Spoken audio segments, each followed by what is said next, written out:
Durand കപ്പിന്റെ group ഘട്ടങ്ങളിലെല്ലാം മികച്ച രീതിയിൽ കളിച്ചുകൊണ്ട് ക്വാർട്ടറിലെത്തി നിൽക്കെ കേരള ബ്ലാസ്റ്റേഴ്സ് 23-ാം തീയതി തങ്ങളുടെ ക്വാർട്ടർ മത്സരം ബാംഗ്ലൂരിനെതിരെ കളിക്കാനിരിക്കെയാണ് കേരള ബ്ലാസ്റ്റേഴ്സ് ആരാധകർക്ക് സന്തോഷമേകുന്ന അനേകം വാർത്തകൾ പുറത്തു വന്നുകൊണ്ടിരിക്കുന്നത്. അത്തരത്തിലുള്ളൊരു വാർത്തയായിരുന്നു ഇന്നലെ കേരള ബ്ലാസ്റ്റേഴ്സ് ഇൻസ്റ്റാഗ്രാമിൽ പോസ്റ്റ് ചെയ്തത്. ദീർഘകാലം മുന്നേ പരിക്കേറ്റ തങ്ങളുടെ വിശ്വസ്തനായ ഗോൾ കീപ്പർ സച്ചിൻ സുരേഷിന്റെ പ്രാക്ടീസ് വീഡിയോ ആയിരുന്നു കേരള ബ്ലാസ്റ്റേഴ്സ് ഇന്നലെ ഇൻസ്റ്റയിൽ പോസ്റ്റ് ചെയ്തത്.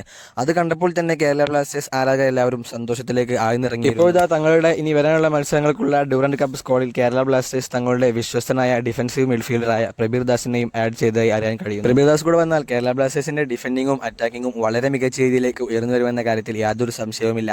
അദ്ദേഹത്തിന്റെ വിങ്ങോളിൽ നിന്നുള്ള ക്രോസുകൾ കേരള ബ്ലാസ്റ്റേഴ്സിന്റെ അറ്റാക്കിങ്ങിന് മൂർച്ചയേക്കുമെന്ന കാര്യം ഉറപ്പാണ്. എന്നാൽ കേരള ബ്ലാസ്റ്റേഴ്സ് ആരാധകർക്ക് അതിലേറെ സന്തോഷമാകുന്ന മറ്റൊരു വാർത്തയാണ് അവരുടെ വിദേശ സൈനികമായ ഡിഫൻഡർ അലക്സാണ്ടർ കോഫിനെയും കേരള ബ്ലാസ്റ്റേഴ്സ് ഇനിയുള്ള ഡ്യൂറന്റ് കപ്പ് സ്ക്വാഡിൽ ആഡ് ചെയ്തു എന്നുള്ളത്. കോഫ് കൂടെ എത്തിയാൽ കേരള ബ്ലാസ്റ്റേഴ്സിന്റെ ഡിഫൻഡിംഗ് നിര പ്രബീർ ദാസും പ്രീതം കോട്ടാലും അടങ്ങുന്ന വമ്പൻ നിരയായി മാറും. അതുകൊണ്ട് തന്നെ കേരള ബ്ലാസ്റ്റേഴ്സിന് ഇനിയുള്ള മത്സരങ്ങൾ വളരെയധികം മികച്ച രീതിയിൽ കളിക്കാൻ എല്ലാവരും മികച്ച ഫോമിലാണെങ്കിൽ പിന്നെ കാര്യങ്ങൾ പറയേണ്ടതില്ല. ക്വാർട്ടറും സെമിയും കടന്ന് കേരള ബ്ലാസ്റ്റേഴ്സിന് ഇപ്രാവശ്യത്തെ ആദ്യ കപ്പ് ഉയർത്താൻ കഴിയും.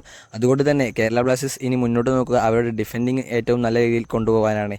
കാരണം ഇതുവരെയുള്ള മത്സരങ്ങളിൽ കേരള ബ്ലാസ്റ്റേഴ്സിന് വീഴ്ച പറ്റിയ ഒരു ഏരിയ ആയിരുന്നു ഡിഫൻഡിങ്. അതുകൊണ്ട് തന്നെ ഇനിയുള്ള മത്സരങ്ങളിൽ കേരള ബ്ലാസ്റ്റേഴ്സ് മികച്ച രീതിയിൽ കാഴ്ചവെക്കേണ്ടത് ഡിഫൻഡിങ് തന്നെയാണ്.